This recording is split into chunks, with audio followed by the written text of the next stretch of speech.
नमस्कार दोस्तों, मंथन आईक्यू में आप सभी का एक बार फिर से बहुत बहुत स्वागत है। दोस्तों, जैसा कि हम जानते हैं कि हम एक सीरीज़ शुरू किए हैं, जीएस की पढ़ाई हम कर रहे हैं। जीएस की पढ़ाई के क्रम में हम पहले आधुनिक भारत का इतिहास पढ़ा रहे हैं और आधुनिक भारत के इतिहास में भी जो हमने पहला टॉपिक लिया है वो है यूरोपियों का आगमन। अब यूरोपियों के आगमन में हमने पीछे क्या पढ़ा? सबसे पहले हमने पढ़ा पुर्तगालियों का आगमन, फिर डच का आगमन हमने देखा, डच लोग आए थे भारत में। फिर हमने देखा डेनिश का और फिर फ्रांस का। अंग्रेज़ का हम बीच में छोड़ दिए थे, लेकिन आज हम अंग्रेज़ को विस्तार से पढ़ेंगे कि हमारे देश में अंग्रेज़ आए। एक संक्षिप्त उनका विवरण लेंगे, उसके बाद उनकी साम्राज्यवादी नीतियों का हम कैसे कैसे वो विस्तार किए, कैसे कैसे उनका क्या रहा भारत में, ये चीज़ें हम देखेंगे। तो वीडियो को स्टार्ट करते हैं। तो पहले क्या था सिस्टम, वहाँ इंग्लैंड में, यूरोप में इस ब्रिटिश लोगों ने अपनी मैंने बताया था आपको कि जिसकी नौसैनिक शक्ति जितनी अधिक होती थी विश्व में, वह उतना शक्तिशाली देश हुआ करता था। ये बातें मैंने आपको बताई हैं। क्योंकि समुद्र पे जिसका नियंत्रण हो गया, उसका माना जाता था कि उस पूरे क्षेत्र पर उसका नियंत्रण हो गया है। तो ऐसा ब्रिटिश लोगों ने अपने आप को प्रूफ किया, अपने नौसैनिक शक्ति को सिद्ध किया कि हाँ, हम मजबूत हैं, इस नौसैनिक शक्ति के मामले में हम मजबूत हैं। ये प्रमाण दिया लोगों को, यूरोप के लोगों को प्रमाण दिया। तब जा कर के वहाँ की सरकार ने, ब्रिटिश सरकार ने एक ब्रिटिश ईस्ट इंडिया कंपनी को व्यापार करने की अनुमति देती है। ब्रिटिश जो ईस्ट इंडिया कंपनी थी, वो ब्रिटिश सरकार में इंग्लैंड देश में एक कंपनी हुआ करती थी। पहले जब भारत का जो शासन था वो इंग्लैंड का शासन नहीं था हमारे ऊपर, एक कंपनी हुआ करती थी। जैसे मान लीजिए पूरा देश है, तो एक देश की जो कंपनी होती है, जैसे हमारे यहाँ जियो है, जैसे हमारे यहाँ रिलायंस है, वैसे ही इंग्लैंड में ईस्ट इंडिया कंपनी हुई। तो उन्होंने अपनी नौसैनिक श्रेष्ठता सिद्ध की और 1588 ईस्वी में सरकार से उन्होंने अनुमति प्राप्त की कि हम पूर्व की दिशा में हम व्यापार कर सके। पहले अपने आप को प्रूफ किया सरकार के सामने कि देखिए हम व्यापार कर सकते हैं, क्योंकि हमारे पास नौसैनिक शक्ति है। पूर्व का मतलब होता है, अगर आप इंग्लैंड को देखेंगे, इंग्लैंड के पूर्व में आता है एशिया, पूर्व दिशा में, भारत की तरफ, एशिया की तरफ। 1588 ईस्वी में इन्होंने पूर्व के साथ व्यापार करने का इनसे अनुमति ली अपने सरकार से। इतना आप लोग क्लियर करिए, रखिएगा कि ब्रिटिश ईस्ट इंडिया कंपनी ने अपने सरकार से, ब्रिटिश सरकार से 1588 ईस्वी में पूर्व दिशा के साथ व्यापार करने पर अनुमति प्राप्त की, यानी कि एशिया और भारत के साथ। तो आगे क्या हुआ, 1599 ईस्वी में एक कंपनी बनी। इनको 1500, इस डेट से थोड़ा सा आपको आइडिया लगेगा कि हमारा ये फैक्ट आइडिया लगेगा कब क्या हुआ, कितने गैप के बाद। इस फैक्ट से आप लोग घबराइएगा मत, अगर नहीं याद रहेगा तो भी कोई बात नहीं है, लेकिन अगर आप वीडियो को इंटरेस्ट के साथ देखेंगे तो एक आपको मोटा मोटा आइडिया हो जाएगा कब की घटना है, इसलिए मैंने इस फैक्ट को लिखा है। 1599 ईस्वी में ईस्ट इंडिया की स्थापना की गई और इसमें कितने साझेदार थे? 217 साझेदार थे, शेयर धारक। कभी कभी आ जाता है कि इसमें कितने शेयर धारक थे जब ये कंपनी बनी। तो हम एक भी सवाल ऐसा नहीं छोड़ना चाहते हैं जो परीक्षा में आए, और आप इस वीडियो से, आप इसके व्यूअर रहे हैं, आप इस वीडियो को देखते हैं और आप परीक्षा में हल ना कर पाएँ। ये हमारा उद्देश्य है कि आप सभी सवालों को हल कर ले जाएं। तो 1599 में ईस्ट इंडिया कंपनी बनी और इसमें कितने शेयर धारक थे? 217 शेयर धारक थे। आगे क्या हुआ, इसी क्रम में 16 दिसंबर 1600 ईस्वी को, 16 दिसंबर 1600 ईस्वी को इन्होंने ईस्ट इंडिया कंपनी ने, जो प्राइवेट कंपनी थी, सरकारी कंपनी नहीं थी, ये प्राइवेट कंपनी थी, 16 दिसंबर 1600 ईस्वी में इन्होंने एक रॉयल चार्टर यानी कि एक पत्र होता था, अधिकार पत्र, जिस पे लिखा होता था कि एक सरकारी पत्र है और आप इतने साल तक यहाँ पर व्यापार कर सकते हैं। जैसा कि हर सरकार, आज भी सरकार अनुमति देती है, अगर कोई कंपनी विदेश में जाकर व्यापार करना चाहती है तो उस कंपनी को इस देश से अनुमति लेनी पड़ती है। तो ऐसी ही ठीक अनुमति ब्रिटिश ईस्ट इंडिया कंपनी ने अनुमति ली ब्रिटिश सरकार से कि हम जाकर के पूर्व के साथ व्यापार करना चाहते हैं। तो उन्होंने अनुमति दी। कितने सालों के लिए अनुमति दी? 15 सालों के लिए अनुमति दी। शुरुआत में सरकार ने बोला कि आप 15 साल तक व्यापार करके बताइए कि क्या आपका अनुभव रहा, उस हिसाब से हम आपके अधिकार को आगे बढ़ाएंगे। आप कितने साल तक उसके बाद आप व्यापार कर सकते हैं, हम इसका तब निरीक्षण करेंगे, तो उसके बाद आपको अगला आदेश देंगे। और ये रॉयल चार्टर दिया किसने था? वहाँ की महारानी हुआ करती थी एलिजाबेथ। इन्हीं का क्रम चला, इन्हीं का वंशज था, तो इनका क्रम चलता था एलिजाबेथ 1, 2। तो इस समय कौन था यहाँ का सम्राट? कौन थी? Elizabeth first. तो ब्रिटिश ईस्ट इंडिया कंपनी ने एलिजाबेथ से एक अधिकार पत्र प्राप्त किया जिसका नाम था रॉयल चार्टर। 15 वर्षों के लिए प्राप्त किया कि हम पूर्व के साथ व्यापार कर सकते हैं, यानी कि भारत के साथ व्यापार करने के लिए 15 साल की अनुमति प्राप्त की ब्रिटिश कंपनी ने सरकार से अपने। इस चीज़ को ध्यान दीजिएगा। आगे क्या हुआ? 1708 ईस्वी में एक और कंपनी हुआ करती थी कि जैसे भारत में रिलायंस है, टाटा है, और भी सारी कंपनियां हैं, एयरटेल है। तो ऐसे ही एक कंपनी हुआ करती थी ब्रिटिश में ही, न्यू कंपनी, जिसका नाम था न्यू कंपनी। ये बहुत बड़ी कंपनी थी। ब्रिटिश ईस्ट इंडिया कंपनी जो थी उससे बड़ी कंपनी नहीं थी, लेकिन ये कंपनी थी न्यू कंपनी। 1708 ईस्वी में इसका विलय हो गया था। किस कंपनी में? ईस्ट इंडिया कंपनी में। ईस्ट इंडिया कंपनी में न्यू इंडिया कंपनी का विलय हो गया था 1708 ईस्वी में। ये कभी कभी एग्जाम में आ जाता है, इसलिए मैंने इस फैक्ट को यहाँ पे शामिल कर दिया। और उस समय इस कंपनी का नाम हो गया था, जो एक्चुअल में नाम है ईस्ट इंडिया कंपनी का, उसका नाम कुछ और है। उसका नाम है, जो ईस्ट इंडिया कंपनी भारत में आई थी, उस किस नाम से बनी थी? Governance of company, governance of company of merchant of London. ये इसका नाम था। ईस्ट इंडिया कंपनी का ये नाम था, government of company of merchant of London trading to the East Indies, trading to the East Indies. ये नाम था इस कंपनी का, एक्चुअल में ये नाम था। जब इसमें न्यू कंपनी का विलय हो गया, तो इसी के नाम के आगे यूनाइटेड लग गया, यूनाइटेड।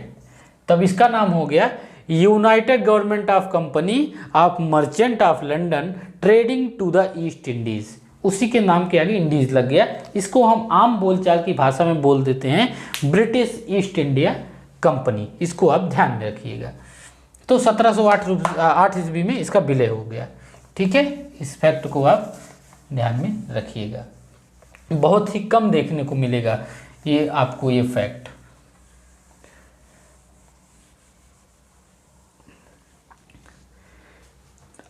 अब आगे क्या हुआ?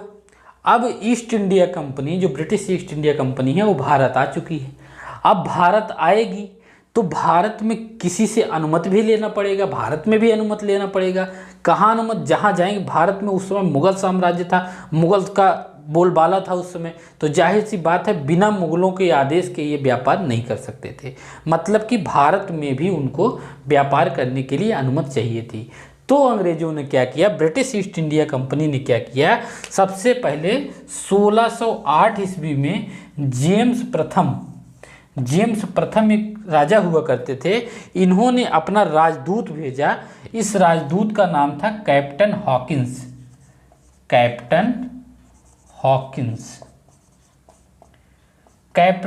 हॉकिंस को इन्होंने अपना राजदूत बना करके जहांगीर के दरबार में भेजा।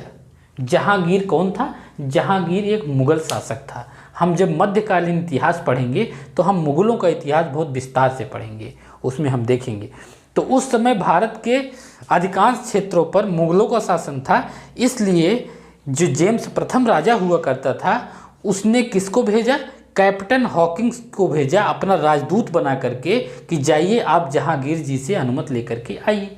अब कैप्टन हॉकिंस को इसलिए भेजा क्योंकि कैप्टन हॉकिंस बहुत योग्य आदमी था और दुनिया के विभिन्न भाषाओं को वो जानता था, उसमें से एक वो फारसी भाषा को भी जानता था और मुग़लों की भाषा क्या हुआ करती थी, फारसी। इसलिए कैप्टन हॉकिंस को भेजा गया कि जाइए आप अनुमति लेकर के आइए व्यापार करने की, देखिए आगे क्या होता है।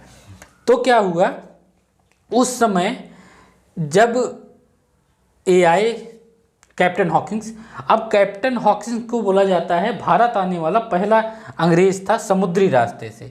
कैप्टन हॉकिंस को बोला जाता है ये भारत आने वाला फर्स्ट अंग्रेज था। किस रास्ते से, समुद्री रास्ते से, स्थल मार्ग को छोड़ करके समुद्री रास्ते से आने वाला ये पहला अंग्रेज था। इसको जेम्स प्रथम ने भेजा था। अब इन्होंने कहाँ आज्ञा मानी, इन्होंने बोला कि जहांगीर जी के पास ये गया कैप्टन हॉकिंस और बोला कि हमको सूरत में अपनी एक व्यापारिक फैक्ट्री बनाने की अनुमति दे दीजिए। सूरत में व्यापारिक फैक्ट्री मैंने बताया था क्या होता है, ये पूरा कॉन्सेप्ट वही था। तो इन्होंने बोला और मांगा अनुमति। उस समय कुछ अरबी व्यापारी थे और कुछ पुर्तगाली भी मौजूद थे और कुछ स्थानीय व्यापारी। मुगल काल में जो व्यापार होता था, आंतरिक जो व्यापार होता था, राज्य से राज्य का व्यापार होता था, पहले से भी व्यापारी मौजूद थे और पुर्तगाली आए थे, डच आए थे। तो इसमें उनको डर तो लगा ही था कि जब विदेशी आते हैं व्यापार करने तो हमारा एक अधिकार समाप्त हो जाता है, क्योंकि हमारे पास सुविधाएँ कम हैं, उनके पास मशीनें हैं।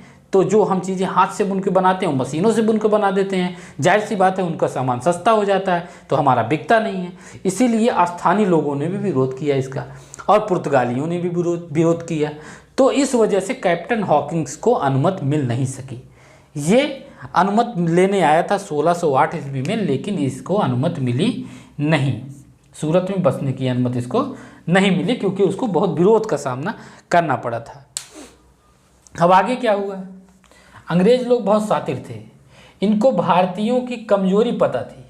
ये जिस क्षेत्र में जाते थे पहले उस क्षेत्र के लोगों के व्यवहार का अध्ययन करते थे, यही कारण थी इनकी सफलता का। तो इनको पता था अगर हम मुग़ल बादशाह को ये साबित कर दें, मुग़ल बादशाह को ये विश्वास हो जाए कि अंग्रेज जो है पुर्तगाली से ज़्यादा शक्तिशाली हैं, तब ये हमको हिंट देने लगेंगे, वरना हमको हिंट नहीं मिलेगा। तो अंग्रेज़ों ने वही किया। अंग्रेज़ों ने एक पुर्तगाली जहाज़ को पकड़ लिया। इन्होंने क्या किया, स्वाली नाम की जगह है, स्वाली नाम की एक जगह है, यहाँ पर इन्होंने एक पुर्तगाली जहाजी बेड़े को पकड़ लिया, पकड़ करके जहांगीर को गिफ्ट कर दिया। ऐसा ही उन्होंने भी किया था। जब उनको गिफ्ट कर दिया तब इनको ये लगा, जहांगीर ने तब अंग्रेज़ों को सीरियस लेना शुरू किया। जहांगीर ने इनको सीरियसली लेना तब से शुरू किया जब ये पुर्तगाली जहाजी बेड़ों को पराजित कर दिया और उसको अपने कब्जे में कर लिया। तब क्या देर थी, तब तो मुग़ल बादशाह को एक और शक्ति मिल गई थी। किसके विकल्प के रूप में, पुर्तगालियों के विकल्प के रूप में उनको एक अंग्रेजी शक्ति देखने को मिली, क्योंकि वो पुर्तगालियों से खुश नहीं थे। पुर्तगाली थोड़ा ज़्यादा हिंसक टाइप के थे, इसलिए उनसे नहीं खुश थे। जब उनको एक विकल्प देखने को मिला तब उन्होंने तत्काल देरी न करते हुए 1613 ईस्वी में सूरत में, पहले 8 में उनको नहीं मिली थी, लेकिन अनुमति 1613 ईस्वी में उनको मिल गई कि आप जा कर के सूरत में अपना कारखाना लगा सकते हैं और अपने व्यापार को आप आगे सुचारू रूप से चला सकते हैं। मतलब उनको 1613 ईस्वी में अनुमति मिल गई प्रॉपर तौर पर। और उन्होंने अपना पहला कारखाना कहाँ स्थापित किया, सूरत में। ये एग्ज़ाम में आ जाता है, कब स्थापित किया और पहला कारखाना कहाँ स्थापित किया। तो इस चीज़ को आप लोग याद रखिएगा फैक्ट के रूप में।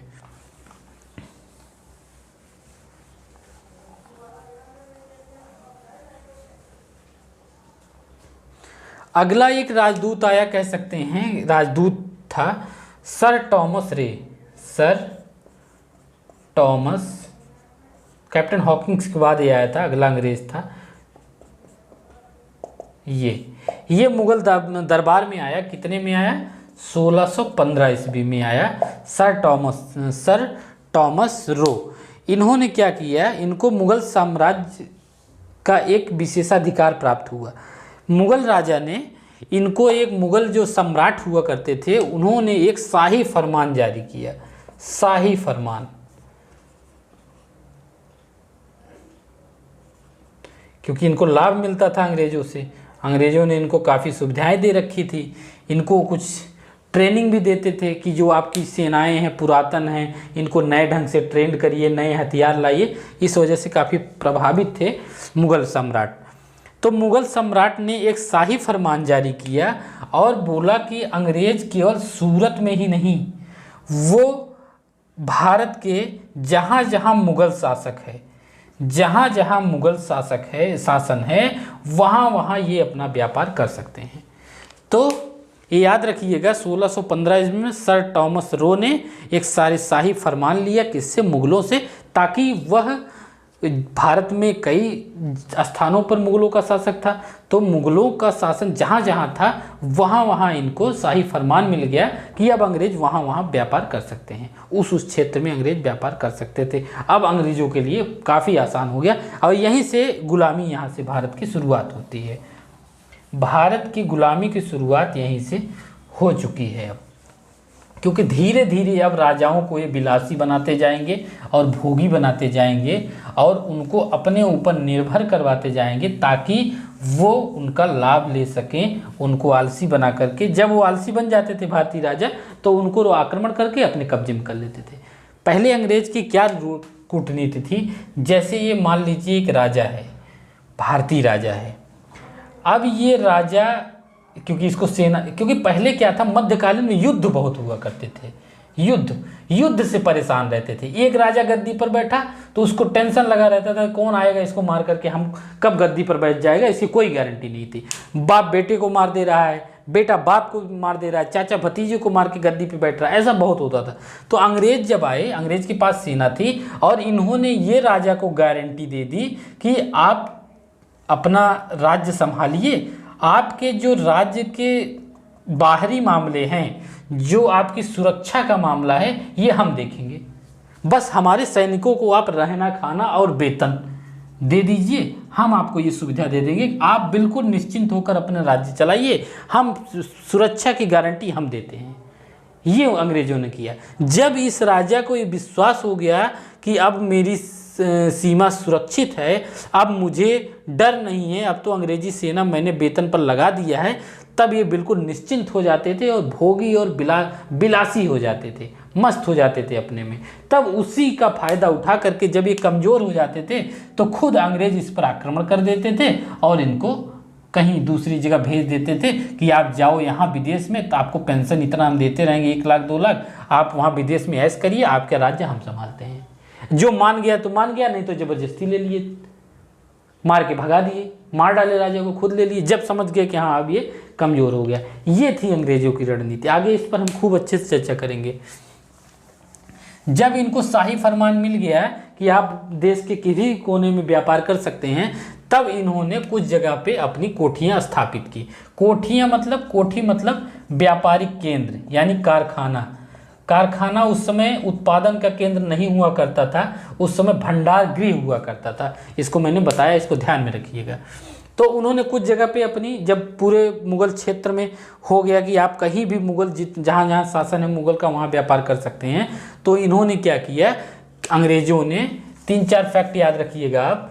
1611 ईस्वी में मसूलीपट्टनम,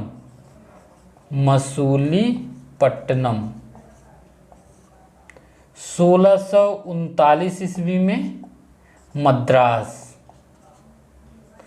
1639 ईस्वी में क्या किया इन्होंने, मद्रास में एक जगह को पट्टे पर लिया और उस पट्टे की जगह की किलेबंदी कर दी। चारों तरफ से किला बहुत बनाते थे ताकि आक्रमण ना हो सके, किलेबंदी कर दी। अब इस किलेबंदी स्थान यहाँ बिल्डिंगें बना दी, यहाँ पे किला बना दिया और इसकी किलेबंदी कर दी।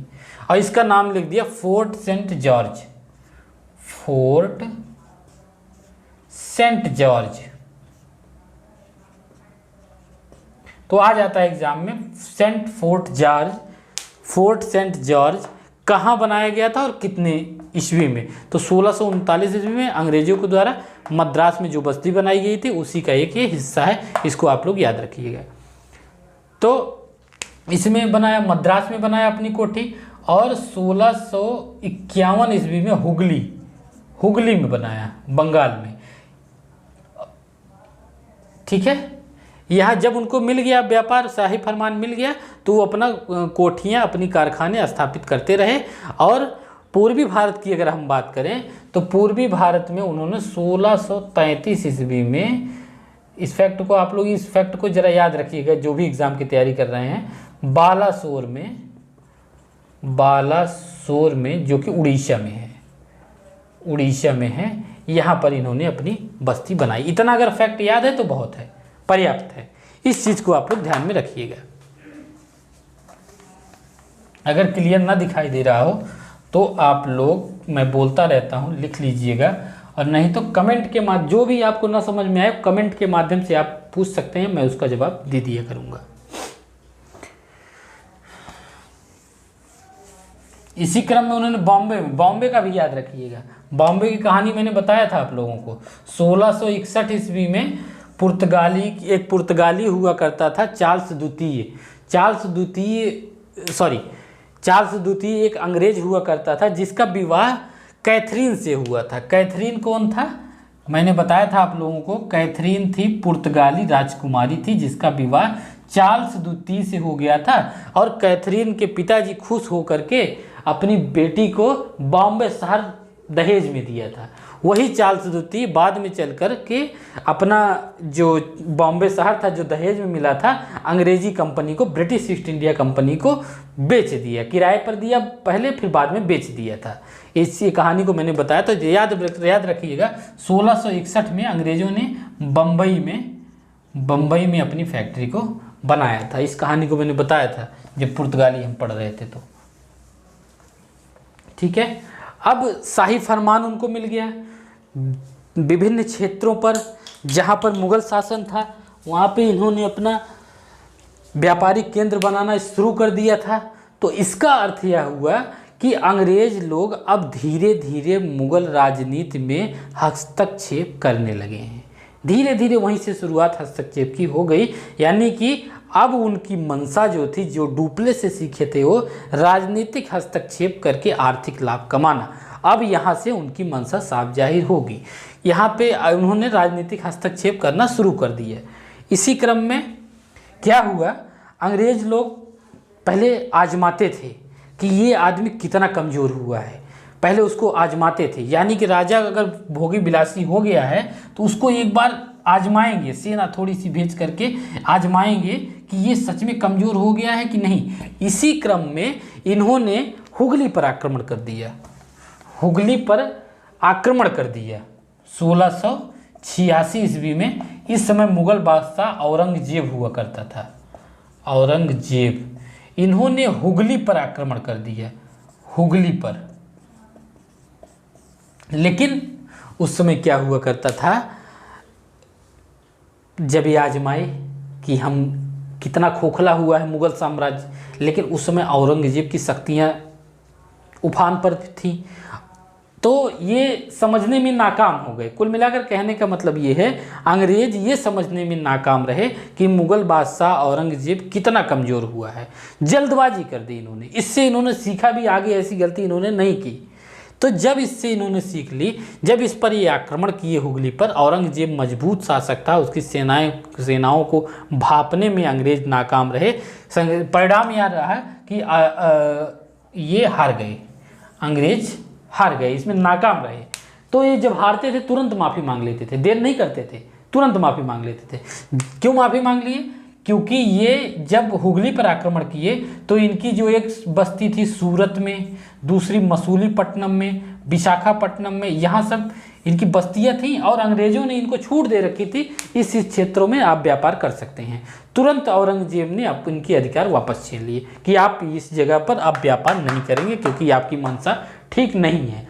तुरंत क्या किया, अंग्रेजों ने माफ़ी मांग ली, तुरंत विदाउट एनी लेट, तुरंत माफ़ी मांग ली, क्योंकि ये माफ़ी मांगना जानते थे, इसीलिए इतने सक्सेस हो गए उस समय। भारतीय लोग माफ़ी नहीं मांगते थे, मुग़ल लोग माफ़ी नहीं मांगते थे, जल्दी नहीं मांगते थे, ये जानते थे, इसलिए तुरंत माफ़ी मांग लिया। और उस समय कुछ मजबूरियां भी थी, राज्य की हालत भी ठीक नहीं थी, युद्ध में खर्चा भी काफ़ी हो गया था, इसलिए औरंगजेब ने भी सोचा कि ठीक बात है, चलिए आप हमको 1.5 लाख रुपए दे दीजिए, हम आपको माफ़ कर देते हैं। ठीक है, तो इन्होंने 1.5 लाख रुपए तत्काल औरंगजेब को दे दिया। अंग्रेजों ने 1.5 लाख रुपए तत्काल दे दिया हर्जाने के रूप में।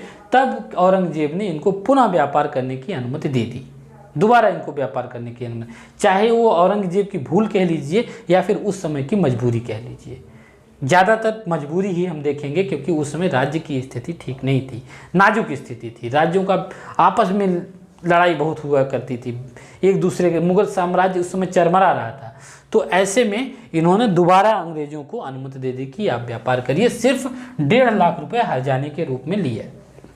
ठीक है, अब जब रुपया आदमी ले लिया एक बार, तो उसको फिर आदत लग जाती है।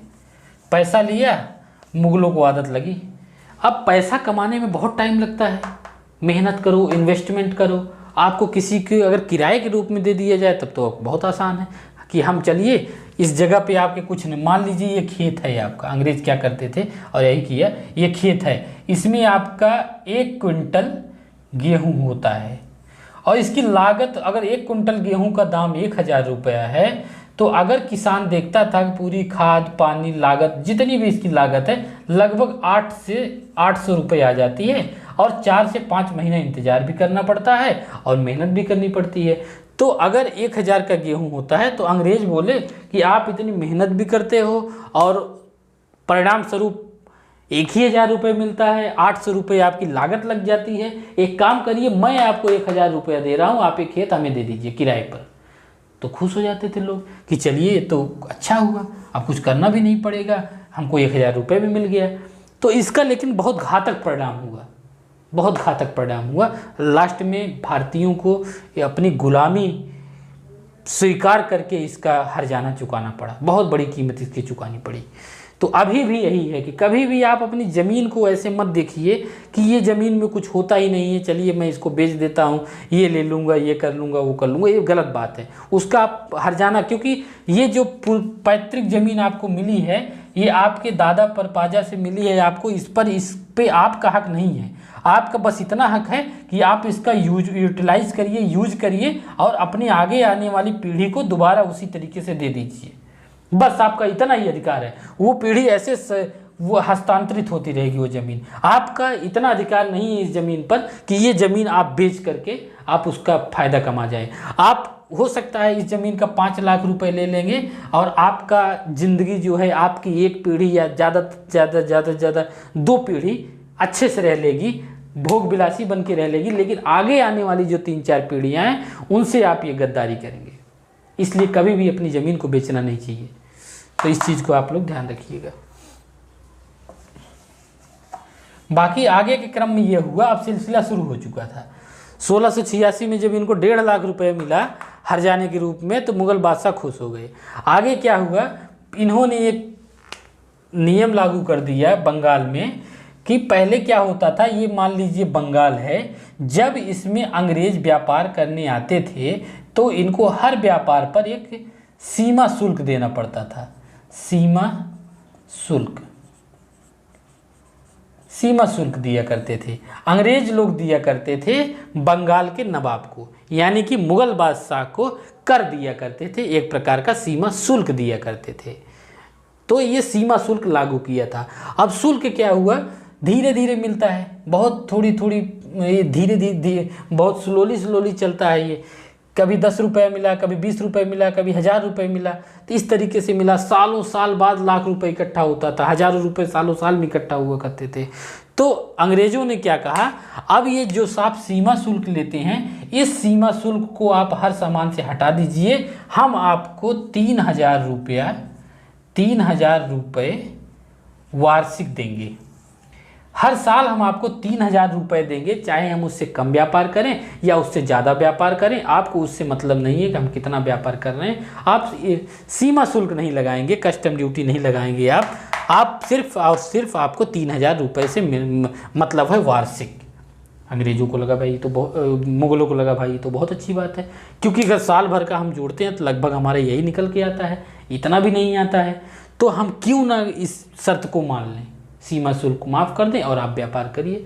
अब क्या हुआ, जैसे ही इस व्यापार को सीमा शुल्क को माफ़ किया गया, अंग्रेजी वस्त्रों की बाढ़ आ गई, अंग्रेजी वस्तुओं की बाढ़ आ गई।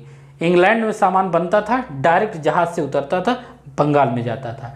अब क्या हुआ, इसका नतीजा यह हुआ, जो छोटे छोटे बुनकर थे उनके सामान मशीन से बने हुए सामान का मुकाबला नहीं कर पाए।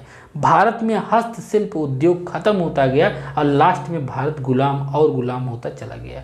इसका बहुत बड़ा खामियाजा भुगतना पड़ा।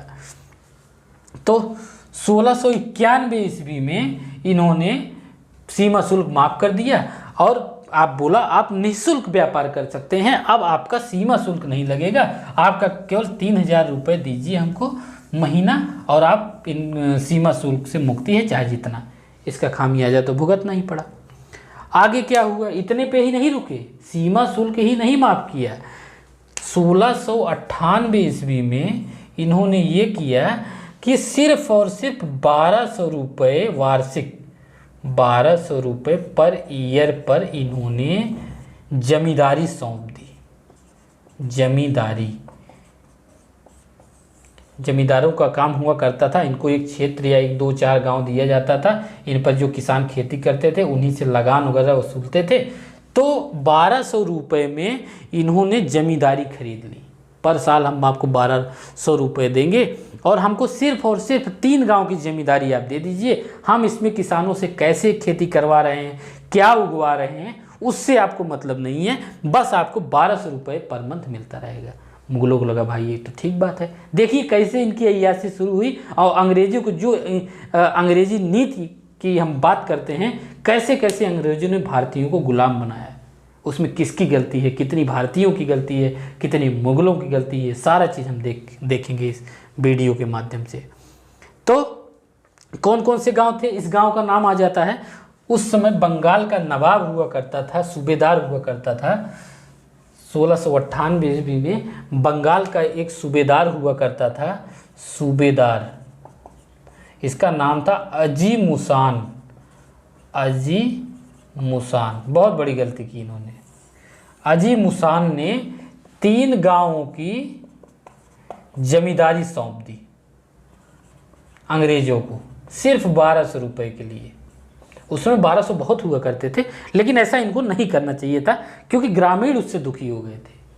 उसके हम साम्राज्यवादी नीतियाँ, आर्थिक नीतियाँ, प्रशासनिक नीतियाँ, जो उन्होंने गांव में नीतियाँ लगाई, उसका हम अध्ययन करेंगे, वो अभी नहीं। अभी हम अंग्रेज़ों का ओवरव्यू देख रहे हैं कि जैसे हम पुर्तगालियों का देखे वैसे अंग्रेज़ों का देख रहे हैं, कैसे वो आगमन उनका कैसे हुआ, इस पर हमारा मेन फोकस है। तो 3 गांव की जमींदारी सौंप दी अजी मुसान ने। उस 3 गांव का नाम क्या था बंगाल का, सुतानती,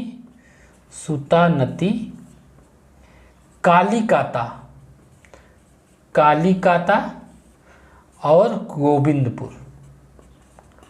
गोविंदपुर। ये एग्ज़ाम में बहुत आता है। किसने सौंपा, कितने गांव थे, नाम क्या था, सन कितना था, इतना आप लोग इसमें फैक्ट को याद रखिएगा। अब इसी तीनों गांव को मिला करके एक अंग्रेजी शासक हुआ करता था, जॉब चार्नॉक, यहाँ लिख दे रहा हूँ, जॉब चार्नॉक। इसी जॉब चार्नॉक ने, ब्रिटिश गवर्नर ने इन तीनों गांवों को मिला करके कलकत्ता नगर की स्थापना की।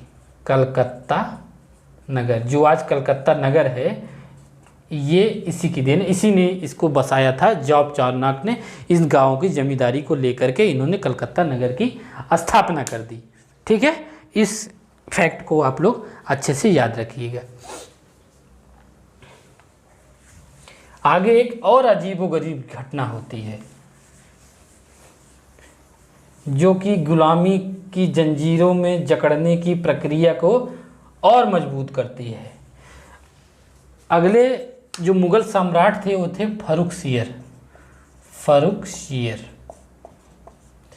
एक घटना है 1717 ईस्वी की, याद रखिएगा 1717 ईस्वी की घटना है। फर्रुखसियर साहब को एक बड़ा सा फोड़ा हो जाता है, बहुत इलाज कराए बेचारे लेकिन वो ठीक नहीं होता था।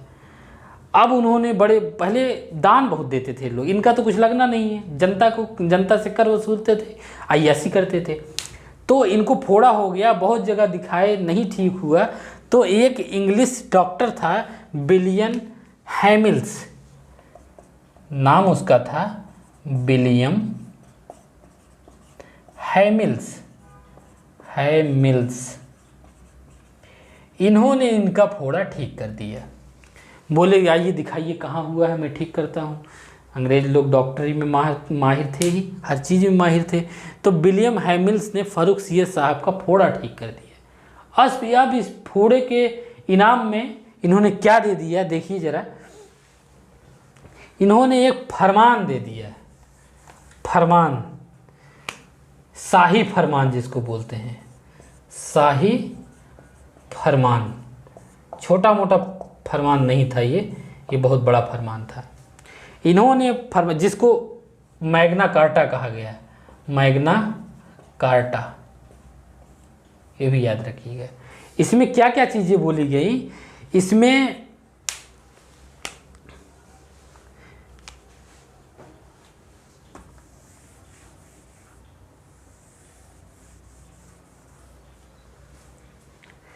इन्होंने 3000 रुपया लिया फिर से पर साल। 3000 रुपये में इन्होंने कई इलाकों पर व्यापार करने का अधिकार प्राप्त किया, कई इलाकों को किराए पर लेने का अधिकार प्राप्त किया। इनको मतलब उस समय व्यापार भी कर सकते थे, फ्री निःशुल्क व्यापार, कोई सीमा शुल्क नहीं। ज़मीन को, आसपास की ज़मीन को किराए पर भी ले सकते थे, अपनी फैक्ट्रियां स्थापित कर सकते थे, ये सारी चीज़ें ये बंगाल के आसपास कर सकते थे। एक फरमान जारी हुआ और इसी फरमान में इन्होंने 10,000 रुपये पर ईयर निःशुल्क व्यापार लागू कर दिया। निःशुल्क व्यापार कहाँ पर? सूरत में। बंगाल में दिया किराए पर ज़मीन लेने का अधिकार, सूरत में दिया 3000 रुपये पर ईयर के बदले में इन्होंने निःशुल्क व्यापार करने के लिए आदेश दे दिया। ठीक है। एक चीज़ और जो इन्होंने गलती की, निःशुल्क व्यापार का मतलब हो गया काफ़ी बड़ी चीज़, इसमें जनता की हानि थी, इसमें राजा की कोई हानि, राजा की यही हानि थी कि वो भोगी और विलासी होता गया, सारी चीज़ें उसकी नष्ट हो गई। उसका समझ लिए राजपाट ही ख़त्म कर दिया। ख़त्म होने में यही सबसे बड़ा हाथ रहा कि उनको पैसा दिया करते थे और उनको उसके बदले में उनकी ज़मीन ले लिया करते थे। अंग्रेजी लोग यही किया करते थे। एक तो इन्होंने सूरत में निःशुल्क व्यापार करने की अनुमति दे दी अंग्रेज़ों को, और दूसरी चीज़ इन्होंने जब बम्बई की स्थापना किए थे तो बम्बई में एक अंग्रेज़ों ने टकसाल लगाया था, टकसाल, जिसमें सिक्के छपा करते थे, सिक्के बना करते थे। इस सिक्के को पहले क्या था कि अंग्रेज जो सिक्के बनाते थे वो केवल अंग्रेजी क्षेत्रों पर ही लागू हुआ करते थे, लेकिन जब फरमान जारी किया फर्रुखसियर साहब ने, एक तो बंगाल के आसपास की ज़मीन को किराए पर लेने का अधिकार, वहाँ पे व्यापार करने का अधिकार, वहाँ पर खेती भी खुद कराते थे, वहाँ पर कर भी खुद वसूलते थे, ज़मींदारी भी मिल गई थी उनको, कलकत्ता नगर की वो स्थापना भी कर चुके हैं। इसके बाद उन्होंने सूरत पे निःशुल्क व्यापार का उनको अधिकार मिल गया।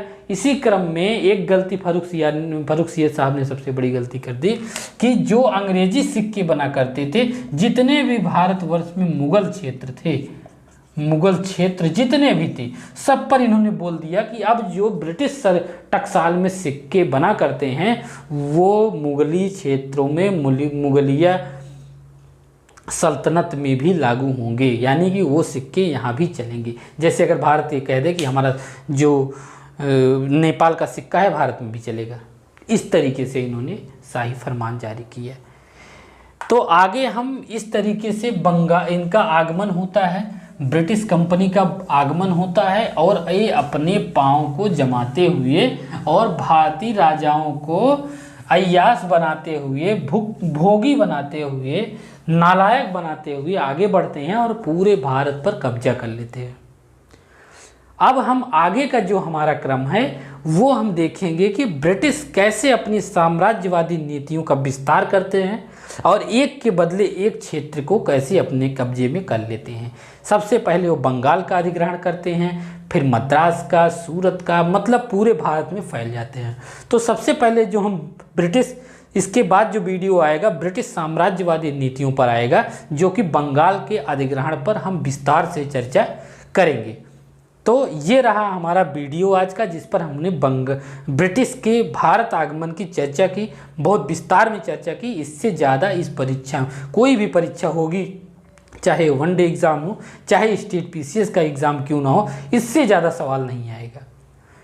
और हम क्या काम करेंगे, जब हम इस चैप्टर को, अभी हमारा चैप्टर ख़त्म हुआ है, हमारा यूरोपियों का आगमन वाला चैप्टर ख़त्म हुआ है, अब हम एक सीरीज़ शुरू करेंगे। एक वीडियो हर चैप्टर के बाद, हम जितना भी टॉपिक लिखाए हैं उस टॉपिक के बाद हम एक क्वेश्चन चलाएंगे, एक क्वेश्चन बताएंगे कि जितना हमने पढ़ा, क्या जो परीक्षा में आ रहे हैं उस क्वेश्चन को हम सॉल्व कर पा रहे हैं कि नहीं कर पा रहे हैं। तो विभिन्न टेस्ट सीरीज को मैंने देखा, किताबों को देखा, तो मैंने पाया सबसे अच्छा क्वेश्चन दृष्टि आईएएस की एक सीरीज है, प्रीलिम्स प्रैक्टिस सीरीज। दृष्टि आईएएस संस्था ने ये सीरीज निकाली है, प्रीलिम्स प्रैक्टिस सीरीज। इसमें चैप्टर वाइज सवाल दिए गए हैं। सॉरी, इसमें हर चैप्टर का, जो भी चैप्टर मैं पढ़ाऊंगा उससे लगभग हर चैप्टर से 30 से 40 क्वेश्चन इसमें हैं। तो प्रीलिम्स प्रैक्टिस सीरीज से हम सवाल बनाएंगे और उस सवाल को हम हल करेंगे, सेम टू सेम इसी सवाल को। अब इस चैप्टर से जितने सारे सवाल आए होंगे यूरोपियों के आगमन से, अब हम देखेंगे क्या हमने जो वीडियो पढ़ाया है वो वीडियो हमारे लिए लाभकारी है कि नहीं है, क्या यह सवाल हल करने में वो सफल है। अगर वो ये सवाल हल करने में सफल है, क्योंकि ये बहुत मानी जानी किताब है और इसको कई लोग मिल करके लिखते हैं दृष्टि आईएएस में, तो हम अगर इसको सॉल्व कर ले गए तो समझ लीजिए कि हम अपना काम कर रहे हैं, ठीक दिशा में हम चल रहे हैं। उसी के क्रम में जो दृष्टि आईएएस की एक नोट्स है, जो क्लास नोट्स होती है आधुनिक भारत की, इसमें भी पीछे चैप्टर के बाद सवाल दिए रहते हैं। इन सवालों का भी हम देखेंगे, हल करेंगे, देखेंगे कि क्या हम वीडियो के माध्यम, अगर वीडियो हम देखते हैं तो इस सवाल को हल करने में सफल हैं, कितना सफल हैं हम देखेंगे। अब एक चैप्टर हमारा ख़त्म हुआ है, अब इस चैप्टर से जितने भी सवाल इस दृष्टि आईएएस के प्रीलिम्स प्रैक्टिस सीरीज में है, हम उसको हल करने का प्रयास करेंगे। अगला वीडियो हमारा इसी पे आएगा। आपको अगला वीडियो पीपीटी के माध्यम से आएगा, उसमें चेहरा नहीं दिखेगा, उसमें सिर्फ क्वेश्चन रहेगा और आप लोगों को सॉल्व करना रहेगा। मैं कुछ टाइम दूंगा 2-3 सेकंड का, आप अपना इवैल्यूएशन करते रहिएगा और मैं भी उस चीज़ को सॉल्व कराऊंगा।